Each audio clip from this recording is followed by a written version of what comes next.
కన్న తల్లిని మరిచి ఇందిరాగాంధీనే మా తల్లి అన్నారు కదా, ఎవరన్నా అన్నరా ఇప్పటి వరకు? ఉప్పేత్తే కూడా మర్చిపోని జాతిది, ఇస్తార్లో ఉప్పేత్తే మర్చిపోని జాతిది.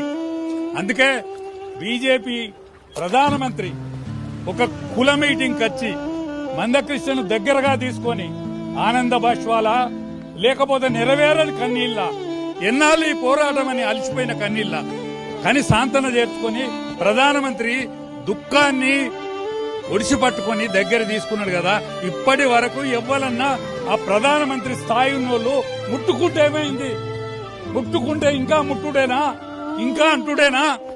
ఇన్నేళ్ల స్వాతంత్రం తర్వాత కూడా ఇంకా అంటుడు పోలేదా? ముట్టుడు పోలేదా?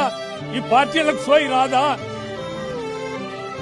ఎవరన్నా సోయితోని మందలిస్తే మాట్లాడితే అంటగట్టుడా? ఒక్కసారి ఆలోచించుకో.